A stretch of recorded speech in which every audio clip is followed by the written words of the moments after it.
Chug, chug, chug, puff, puff, puff, ding dong, ding dong. The little train rumbled over the tracks. She was a happy little train, for she had such a jolly load to carry. Her cars were filled full of good things for boys and girls. There were toy animals, giraffes with long necks, teddy bears with almost no necks at all, and even a baby elephant. And there were dolls, dolls with blue eyes and yellow curls, dolls with brown eyes and brown bob heads, and the funniest little toy clown you ever saw.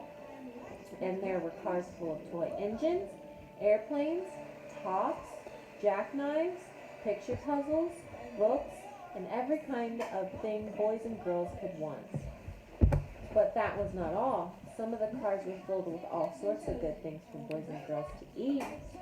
Big golden oranges, red-cheeked apples, bottles of creamy milk for their breakfast, fresh spinach for their dinners, peppermint drops and lollipops for after-meal treats.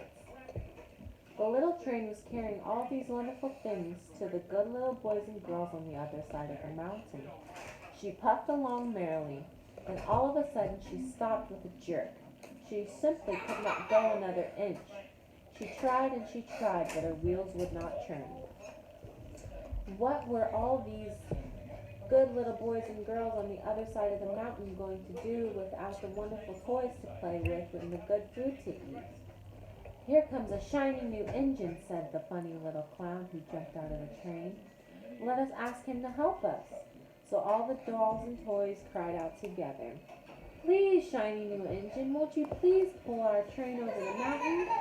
Our engine has broken down and the boys and girls on the other side won't have any toys to play with or good food to eat unless you help us.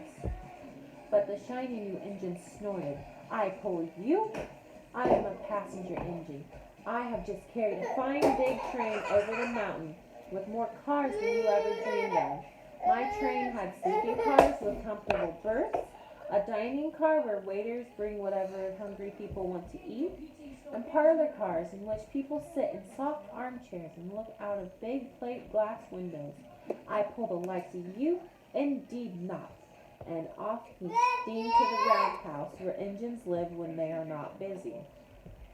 How sad the little train and the dolls and toys felt. Then the little clown cried out, the passenger train is not the only one in the world. Here's another engine coming, a great big one. Let us ask him to help us. The little toy clown waved his flag and the big strong engine came to a stop. Please, oh please, big engine, cried all the dolls and toys together. Won't you please pull our train over the mountain? Our engine has broken down and the good little boys and girls on the other side won't have any toys to play with or good food to eat unless you help us. But the big strong engine bellowed, I am a freight liner. I have just pulled a big train loaded with big machines over the mountain. These machines print books and newspapers for grown-ups to read. I am a very important engine indeed. I won't pull the likes of you. And the freight engine puffed off indignantly to the roundhouse. The little train and all the dolls and toys were very sad. Cheer up, cried the little toy clown. The freight engine is not the only one in the world. Here comes another. He looks very old and tired, but our train is so little, perhaps he can help us. So the little toy clown waved his flag and the dingy, rusty, old engine stopped. Please, kind engine, cried all the dolls and toys together. Won't you please pull our train over the mountain? Our engine has broken down and the boys and girls on the other side won't have any toys to play with or good food to eat unless you help us. But the rusty old engine sighed. I am so tired. I must rest my weary wheels. I cannot pull even so little a train as yours over the mountain. I cannot. And off he rumbled to the roundhouse chugging. I cannot. Then indeed the little train was very, very sad, and the dolls and toys were ready to cry. But the little clown called out, Here's another engine coming, a little blue engine, a very little one. Maybe she will help us. The very little engine came chugging merrily along. When she saw the toy clown's flag, she stopped quickly. "What is the matter, my friend?" she asked kindly. "Oh, little blue engine," cried the dolls and toys, "will you pull us over the mountain? Our engine has broken down, and the good boys and girls on the other side won't have any toys to play with or good food to eat unless you help us.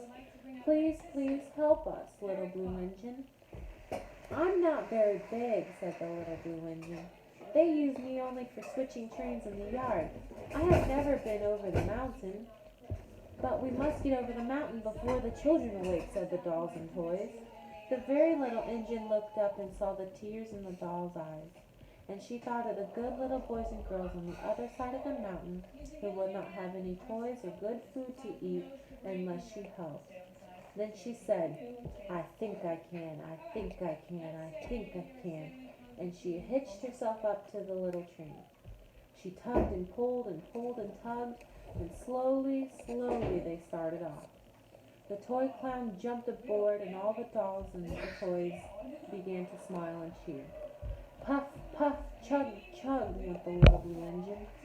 "I think I can, I think I can, I think I can, I think I can." Up, up, up, faster and faster and faster the little engine climbed, until at last they reached the top of the mountain. Down in the valley lay the city.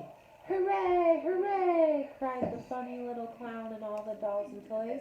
"The good little boys and girls in the city will be happy because you helped us, kind little blue engine." And the little blue engine smiled and seemed to say as she puffed steadily down the mountain, "I thought I could, I thought I could, I thought I could, I thought I could." The end.